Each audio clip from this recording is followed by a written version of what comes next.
بسمہ پر اس وقت اس کی ماں نے کالی چادر ڈال دی اور اسے حکم دیا کہ جرگے میں جانے کے لیے تیار ہو جائے۔ ہمیشہ کی طرح اس کے حکم کی تائید کرتے ہوئے بسمہ بغیر کسی مزاحمت اور وضاحت کے اٹھی اور ان کے ساتھ گاڑی میں آ کر بیٹھ گئی۔ ابھی کچھ دیر پہلے اس کے باپ کی جانب سے کال موصول ہوئی تھی، جس میں اس کی ماں کو ہدایت دی گئی کہ ڈرائیور کے ساتھ بسمہ کو تیار کر کے لے آئے اور جرگے میں اس کا نکاح سردار برہان سے پڑھایا جائے گا۔ سردار برہان کا بھائی بسمہ کے باپ کے ہاتھوں مارا گیا اور اب جرگے میں ونی کے مطابق بسمہ کو ونی کر کے برہان کے نکاح میں دے دیا جائے گا، جہاں وہ ہمیشہ کے لیے برہان کی غلامی میں چلی جائے گی۔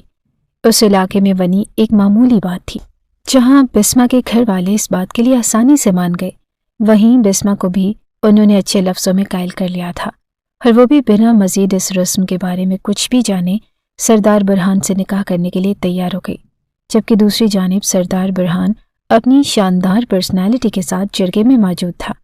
اس وقت بھی اس کے چہرے پر سنجیدہ تاثرات کسی کو بھی خوف میں مبتلا کر سکتے تھے۔ سردار برہان اس علاقے میں خوف کا دوسرا نام تھا۔ سردار رئیس خان کا سب سے بڑا بیٹا، جو 30 سال کی عمر میں بھی بغیر شادی شدہ تھا۔ آج تک علاقے میں کئی کام جو اس سے وابستہ کیے جاتے، اس کے حوالے سے لوگوں کو ثبوت نہیں مل پائے۔ کچھ لوگ اس کے خلاف جانے کے لیے اٹھے بھی تو اس کے خلاف نہ ملنے والے ثبوتوں نے انہیں رکنے پر مجبور کر دیا۔ سردار برہان سے ہر کوئی خوف کھاتا، یہی وجہ تھی کہ وہ ابھی تک کنوارا تھا اور اس کی زندگی میں کسی عورت کا عمل دخل نہ تھا۔ علاقے کے لوگ اس کے بارے میں اچھی رائے نہیں رکھتے تھے۔ وجہ تھی اس کی سنجیدہ طبیعت اور بھڑکتا ہوا غصہ۔ اس کا غصہ بالکل آگ کی مان تھا، جس میں جلا کر وہ کسی کو بھی راکھ کرنے کی ہمت رکھتا۔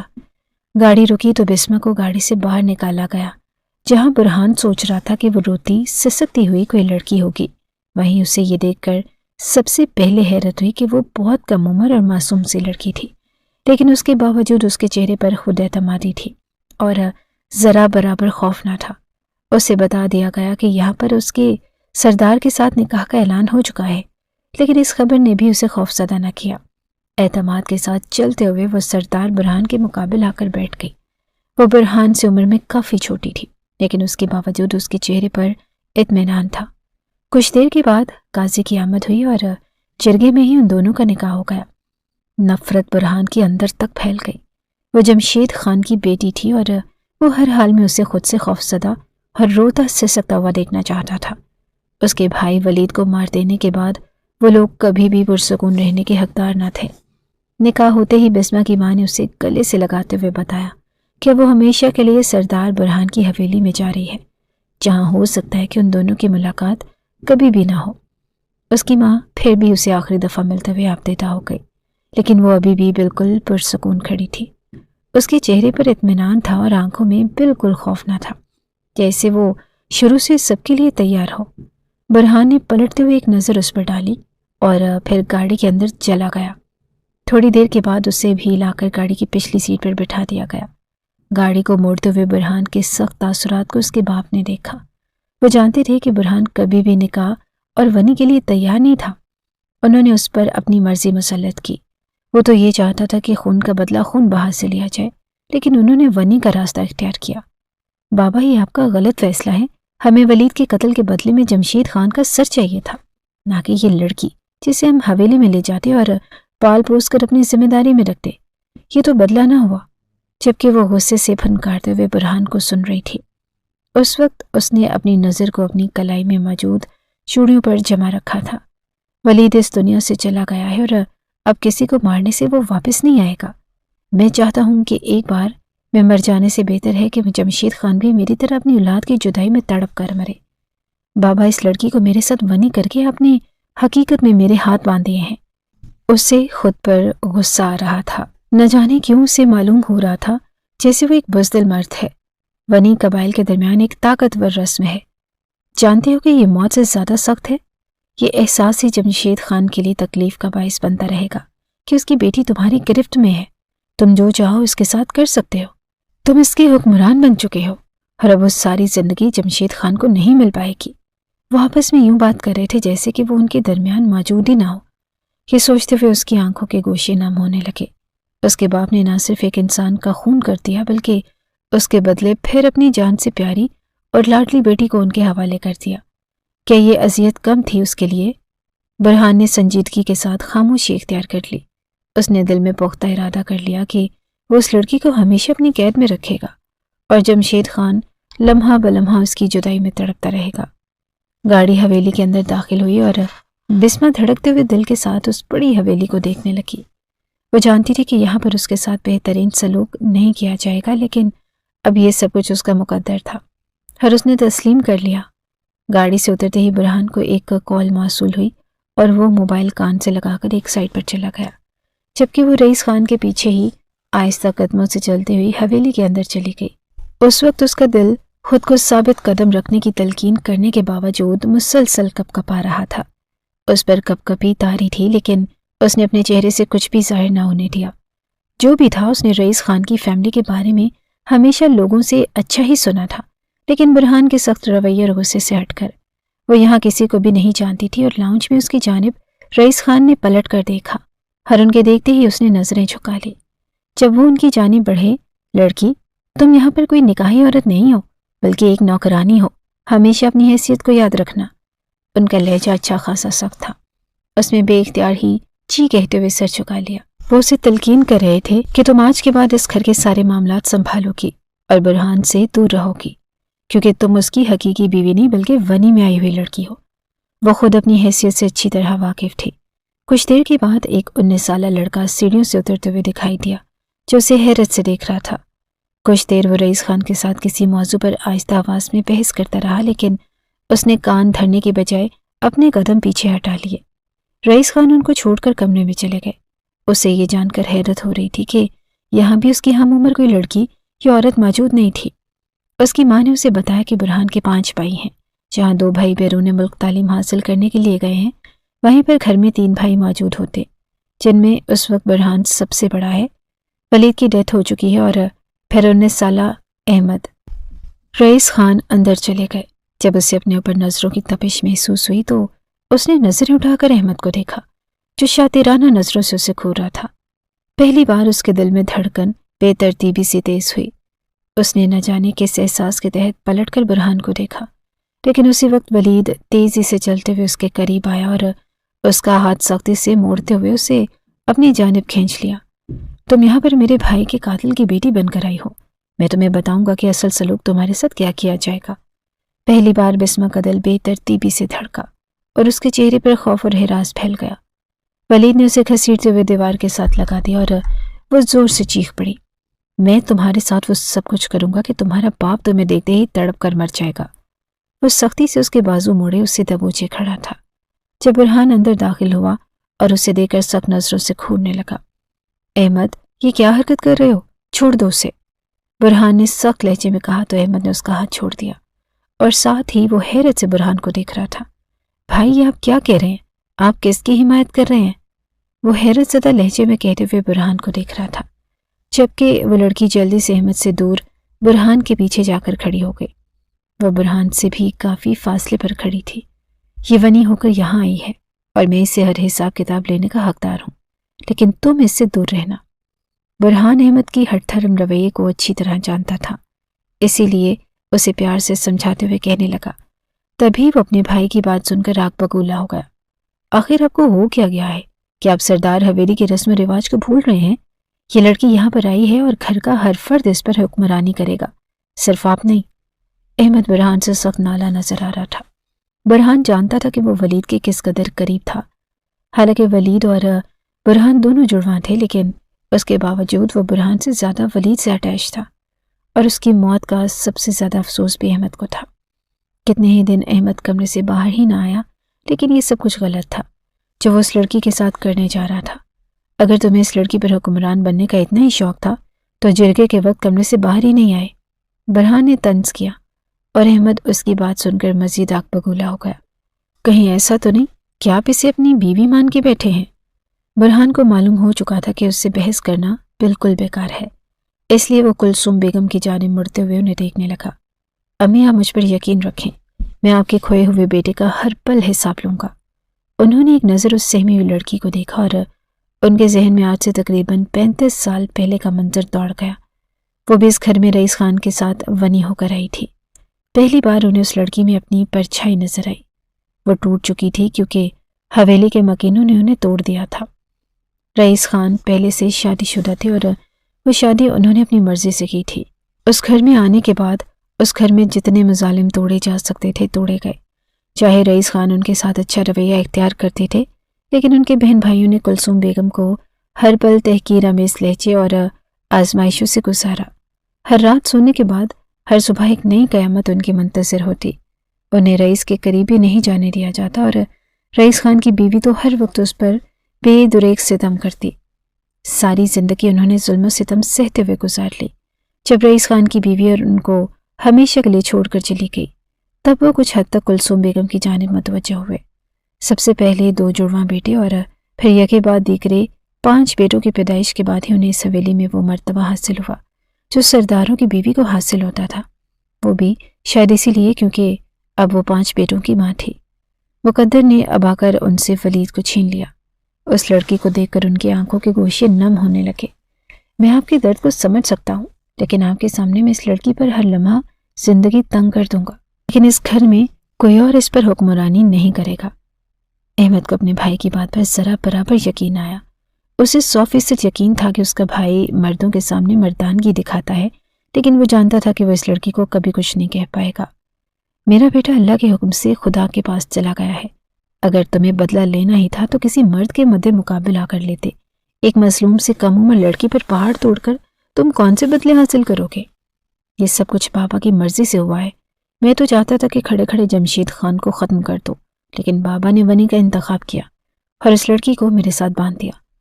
میں نہیں چاہتی کہ تم اس لڑکی پر بے وجہ ظلم و ستم کرو۔ بھلے ہی اس کے باپ سے ملنے نہیں دیا جائے گا، لیکن پھر بھی اس کے ساتھ کوئی بھی جانور جیسا سلوک نہیں کرے گا۔ اپنی ماں کی بات سن کر جہاں اسے شرمندگی نے گھیر لیا، وہیں احمد تو ہتھے سے ہی اکھڑ گیا۔ وہ بکتا چھکتا اپنے کمرے میں چلا گیا۔ اسے یقین نہیں تھا کہ اس کی ماں اور اس کا بھائی اس حد تک اس لڑکی کا ساتھ دیتے ہوئے ولید کو بھول جائیں گے۔ برہان نے ملازمت سے کہہ کر اسے ایک سٹور نما کمرے میں منتقل کروا دیا اور اسے ہدایت کر دی کہ وہ آج کے بعد اسی کمرے میں رہے گی۔ اس کے علاوہ ملازمہ کے ساتھ مل کر وہ گھر کے سارے کام سر انجام دے گی۔ وہ کبھی بھی برہان کو خود سے منسلک نہ سمجھے، بلکہ وہ ونی میں آئی ہوئی ایک لڑکی ہے جس کی حیثیت صرف ایک ملازمہ کے برابر ہے۔ برہان خان نے اس پر واضح کر دیا کہ اگرچہ اس کی ماں نے نرم دلی کی وجہ سے اس کے ساتھ بے جاز ظلم اور سختی کرنے سے باز رہنے کا حکم دیا ہے، لیکن پھر بھی وہ اس کی ماں کے سامنے کم آئے۔ وہ نہیں چاہتا کہ اس لڑکی کو دیکھ کر اس کی ماں کا غم پھر سے تازہ ہو جائے۔ یہ حقیقت تھی کہ وہ دل سے اس لڑکی سے نفرت کرتا تھا۔ اس حویلی میں ایسا کوئی قانون نہ تھا جو شرعی قوانین کی خلاف ورزی کے تحت بنایا گیا، اسی لیے وہ یہی چاہتا تھا کہ مرد کی مردانگی کا بدلہ مرد کے مد مقابل آ کر لیا جائے، نہ کہ اس کے گھر کی کمزور عورتوں سے۔ اسے ہدایت کرتے ہوئے ملازمہ کے ساتھ بھیجنے کے بعد وہ احمد کے کمرے میں آ گیا۔ احمد اسے شدید غصے میں لگ رہا تھا۔ احمد، میں جانتا ہوں کہ تمہیں میری بات سے سخت اختلاف ہے، لیکن میں ایک مظلوم عورت پر ہاتھ ڈالنے کی تمہیں اجازت نہیں دیتا۔ احمد نے پلٹ کر اسے دیکھا۔ بھائی، کیا ہو گیا ہے آپ کو؟ اس طرح کے لوگ جو دشمن کی تحویل میں آتے ہیں وہ کسی بھی عزت کے حقدار نہیں ہوتے، اور آپ یہ بات کیوں بھول رہے ہیں؟ برہان احمد کی حرکتوں سے اچھی طرح واقف تھا۔ آج تک گھر کی ملازمائیں بھی اس سے خوف زدہ رہتی۔ بظاہر وہ محض 19 سال کا تھا، لیکن غلط صحبت نے اسے کافی حد تک بگاڑ رکھا تھا، اور پھر سردار زادے کا جوش، وہ خود کو ہر ایک پر حکمران تصور کرتا۔ احمد، تم بات کو سمجھنے کی کوشش کرو۔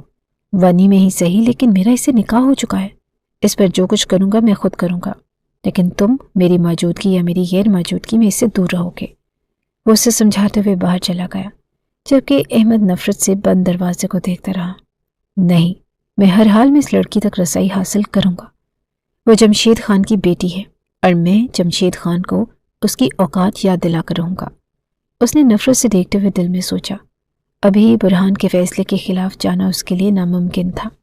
وہ جانتا تھا کہ برہان صرف اسے سمجھانے کے لیے اتنی محبت سے بات کر رہا ہے، ورنہ تو حویلی کا ہر مکین اس کے غصے سے اچھی طرح واقف تھا۔ سٹور نما اندھیرے سے کمرے میں بیٹھے ہوئے اس نے اپنے گھٹنوں پر ماتھا ٹکا دیا۔ مقدر نے اسے یہ دن بھی دکھانا تھا۔ اس کے بازو پر خراشی آ چکی تھی کیونکہ احمد نے اسے جارحانہ سے انداز میں کھینچ کر دیوار سے لگا دیا۔ ملازمہ اسے تھوڑا سا کھانا بھی دے کر گئی، لیکن اس وقت پریشانی اور خوف کی وجہ سے اس کے حلق سے ایک نوالا نہیں اتر رہا تھا۔ حالانکہ وہ دوپہر سے بھوکی تھی اور اس وقت اسے کھانے کی شدید طلب تھی۔ جانے اس کے باپ نے اپنی جان بچانے کے لیے اسے کیوں منع کر دیا، حالانکہ اس کا باپ اس سے بے حد محبت کرتا تھا۔ اس کی ماں بھی اسے بے دھڑک انجان لوگوں میں ہمیشہ کے لیے دے چکی تھی کہ اب ساری زندگی ایسے ہی گزر جائے گی۔ اس کی عمر صرف 13 سال تھی، لیکن ہر لڑکی کی طرح اس کی آنکھوں میں بھی خواب تھے۔ وہ اتنی معصوم نہ تھی کہ جان نہ پاتی کہ وہ کس قید خانے میں آ چکی ہے، اور برہان اس کے سامنے وہ جتنی لاؤبالی اور بااعتماد بن لیتی، لیکن حقیقت یہی تھی کہ وہ برہان سے خوف کھاتی۔ وہ عمر میں اس سے کافی بڑا ہونے کے ساتھ ساتھ ایک مضبوط پرسنالٹی رکھتا تھا۔ اس کے ماں باپ نے اسے ناز اور پیار سے پالا تھا، لیکن اب یہاں آ کر اس کے ساتھ جو رویہ اختیار کیا جاتا، اسے بے بسی سے وہ ساری عمر جھیلنا تھا۔ کلثوم بیگم کی باتوں اور انداز سے وہ کافی پرسکون تھی۔ ان کی جانب دیکھتے ہوئے اسے اندر ہی اندر شدید دکھ نے کھیر لیا۔ وہ اپنے جوان بیٹے کے غم سے گزر رہی تھی، لیکن اس کے باوجود انہوں نے اس کے حق میں فیصلہ دے کر اپنے بیٹے کو بھی اس لڑکی کے ساتھ ظلم و ستم رکھنے سے روکا۔ رات اس نے کافی مشکل سے گزاری۔ اس اسٹور روم نما کمرے میں سونا اس کے لیے محال تھا، لیکن اب یہ اس کا مقدر تھا، اسی لیے وہ سونے کے لیے وہیں لیٹ گئی۔ صبح ہوتے ہی ملازمہ نے اس کا دروازہ کھٹکھٹایا اور وہ جلدی سے اٹھ کر باہر آ گئی۔ حویلی میں سب کے جاگنے سے پہلے ناشتہ تیار ہوتا۔ ملازمہ نے اسے گھر کے تمام ضروری کام سمجھا دیے اور وہ خاموشی سے ان کے کاموں میں جت گئی۔ کچھ دیر کے بعد رئیس صاحب اور کلثوم بیگم کے لیے ناشتہ لگا دیا گیا، لیکن احمد اور برہان ابھی تک جاگے نہ تھے۔ جب وہ لاؤنج کی صفائی کر رہی تھی، جب گھر میں ستارہ بیگم داخل ہوئی، اندر آنے سے پہلے ہی وہ اسے دیکھ کر ٹھٹک گئی، لیکن وہ ستارہ بیگم کو ناسمجھی سے دیکھ رہی تھی، کیونکہ وہ ان کے متعلق کچھ نہیں جانتی تھی۔ تبھی ایک ہی پل میں ستارہ بیگم آگے بڑھی اور اسے بالوں سے پکڑ کر جھنجھوڑنا شروع کر دیا۔ تم اس گھر میں اتنا پرسکون کیسے؟ تم لوگ میرا چاند سے زیادہ پیارا بیٹا کھا گئے ہو۔ ستارہ بیگم رئیس خان کی بہن تھی۔ رات ہی انہیں احمد نے کال کر کے بتا دیا کہ ونی میں وہ لڑکی ان کے گھر موجود ہے۔ انہوں نے اپنے بھتیجوں کو ہمیشہ اپنی زیر اثر ہی رکھا۔ وہ اپنے بچاؤ کے لیے اپنی شال کو بار بار خود پر لپیٹ رہی تھی، لیکن ستارہ بیگم جانوروں کی طرح اسے مار رہی تھی اور ساتھ ہی ساتھ چیختے ہوئے اسے اس کی اوقات یاد دلا رہی تھی۔ کلثوم بیگم کے چہرے پر ایک تاریک سایہ لہر گیا، جبکہ رئیس صاحب بھی خاموش تھے۔ وہ کم سے کم اپنی بڑی بہن کے سامنے کچھ بھی کہنے سے آ رہی تھے۔ صبح صبح حویلی میں بے ہنگم شور کی وجہ سے برہان کی آنکھ کھلی۔ بدمزگی سے اس نے ادھر ادھر دیکھا، لیکن شور مسلسل آ رہا تھا۔ نیند سے مندی مندی آنکھیں کھول کر اس نے معاملے کو سمجھنے کی کوشش کی۔ جب اسے معلوم ہوا کہ نیچے ستارہ پپھو آ چکی ہیں۔ تمہاری جیسی لڑکی کو میں یہاں پل پل اذیت دے کر ماروں گی، جیسے میرا جوان بھتیجا تم لوگوں نے تڑپا تڑپا کر مارا ہے۔ ستارہ بیگم کو ایک لمحے کے لیے بھی احساس یا رحم نہیں آ رہا تھا۔ وہیں سیڑھیوں سے اترتا ہوا احمد بھی طنز مسکراہٹ کے ساتھ انہیں دیکھ رہا تھا۔ کلثوم بیگم نے ویل چیئر کو موڑ دیا اور وہ اس سے زیادہ مزید نہیں دیکھ سکتی تھی اور نہ ہی ان کے معاملوں میں دخل اندازی کر سکتی تھی۔ وہ اپنے کمرے کی جانب چلی گئی۔ کمرے میں جاتے ہی انہوں نے اپنے کمرے کا دروازہ اچھے سے بند کر لیا۔ نہ جانے کیوں اس لڑکی کے ساتھ ظلم و ستم ہوتا دیکھ کر انہیں اپنی دبی ہوئی چیخوں کی آواز اپنے کانوں میں گونجتی ہوئی محسوس ہوئی۔ ستارہ آپا بس کریں، رہنے دیں۔ رئیس خان نے خوفزدہ لہجے میں اپنی بہن کو باز رکھنا چاہا اور ساتھ ہی انہوں نے اس لڑکی کو جانے کا حکم دیا۔ اپنی بہتی ہوئی آنکھوں کے ساتھ ٹوٹے پھوٹے وجود کو گھسیٹتے ہوئے، اس سے پہلے کہ وہ وہاں سے جاتی، جب سیڑھیوں سے برہان اترتا ہوا دکھائی دیا۔ یہ سب کیا ہو رہا ہے یہاں؟ اس کا لہجہ ہمیشہ سے روبدار تھا۔ وہی ہو رہا ہے جو تم سے نہیں ہو پایا۔ کل سے یہ لڑکی یہاں پر موجود ہے، لیکن نہ اس کی آنکھ میں آنسو ہے اور نہ ہی چہرے پر پچھتاوا۔ وہ برہان کی جانب بڑھتے ہوئے بولی، پپھو آپ انہیں کیا کہہ رہی ہیں؟ یہ تو خود دیوانے ہوئے پڑے ہیں۔ احمد نے مزید لقمہ دیا جب برہان نے سخت نظروں سے اسے گھورا۔ وہ جانتا تھا کہ اس گھر میں ستارہ بیگم کے ساتھ بحث کرنا کسی بھی طرح سے فائدہ مند نہیں ہے۔ وہ اس گھر سے جانے کے بعد بھی اس گھر پر حکمرانی کرنا چاہتی ہیں۔ تمہاری ماں نے تو اس لڑکی کی مظلومیت کے گن گا کر اپنا انتقام بھول جانا ہے، لیکن مجھے تم سے یہ امید نہیں تھی برہان۔ انہوں نے ایک بار پھر برہان کی جانب دیکھا۔ یاد رکھنا، میں تمہیں کبھی بھی نہیں بخشوں گی۔ میں نے اپنا جان سے پیارا بھتیجا کھویا ہے اور تم یہاں پر ساری زندگی سے پچھتاوے کے ساتھ مر جاؤ گی کہ تم ونی ہو کر آئی ہو۔ انہوں نے بات کرتے ہوئے ایک بار پھر بسمہ کو گھسیٹ لیا، جب وہ کسی کٹے ہوئے ڈالے کی طرح ان کے ساتھ گھسیٹتی چلی گئی، جبکہ برہان یہ سب کچھ دیکھ کر تیزی سے آگے بڑھا اور بسمہ کا بازو تھام لیا۔ بس کر دے پپھو، ان سب باتوں سے ولید واپس نہیں آ جائے گا۔ میں سوچ بھی نہیں سکتی تھی کہ برہان تم اتنے کمزور مرد ثابت ہو گئے کہ ایک عورت کی نزاکت کے آگے تم اپنے بھائی کا بدلہ بھول گئے۔ انہوں نے ڈائریکٹ برہان کی مردانگی پر چوٹ کی جب اس کے چہرے کی رنگت بے پناہ سرخ ہو چکی تھی۔ میں صرف ایک عورت کی عزت اور نزاکت پر رحم کھا رہا ہوں، اپنے بھائی کی موت کو نہیں بھولا۔ اس کے سخت لہجے پر ستارہ بیگم خاموش ہو گئی جب اس نے پلٹ کر احمد کی جانب دیکھا۔ رئیس صاحب خاموشی سے یہ ساری کارروائی دیکھ رہے تھے۔ اگر تمہیں حکمرانی کرنے کا اتنا ہی شوق تھا تو اس روز باہر نکل کر اسے اپنے نکاح میں لے کر حکمران بن گئے ہوتے، نہ کہ عورتوں کی طرح منہ چھپا کر کمرے میں پڑے رہتے۔ یہ دوسری بار تھا جب وہ حویلی کے مکینوں، خصوصی طور پر احمد سے بدمزگی کر رہا تھا۔ اسے یقین نہیں تھا کہ حویلی میں لانے کے بعد وہ اس ناپسندیدہ لڑکی کی وجہ سے اتنی مشکلات میں پھنس جائے گا۔ آخر اسے ضرورت ہی کیا تھی اس وقت جرگے کا فیصلہ ماننے کی؟ ضروری ہے کہ اسے ساری زندگی مار پیٹ کر یہ احساس دلایا جائے کہ وہ ونی کی گئی ہے۔ اس قید خانے میں آنے کے بعد اسے ویسے ہی ہر پل یہ احساس ہوتا رہے گا کہ وہ ونی میں آئی ہوئی لڑکی ہے جس کی کسی کی زندگی میں کوئی اہمیت نہیں۔ کمرے میں آ کر نہ چاہتے ہوئے بھی اس کی نظروں کے سامنے بسما کا روتا ہوا سرخ چہرہ گھوم گیا۔ اسے حقیقت میں افسوس تھا اس لڑکی پر۔ یہ سچ تھا کہ برہان نے آج تک ہمیشہ جذبات میں آ کر ہی فیصلہ کیا۔ اس نے کبھی بھی خود کے ساتھ غلط کرنے والوں کو نہیں بخشا تھا، لیکن یہ معاملہ صرف اور صرف ایک عورت کا تھا، اور اس نے سوچ لیا کہ وہ ایک عورت کی عزت کو بچانے کے لیے کسی بھی حد تک جائے گا۔ وہ پورا دن ستارہ بیگم اس پر قہر ڈھاتی رہی۔ اگلے کتنے ہی دن سکون سے گزر گئے۔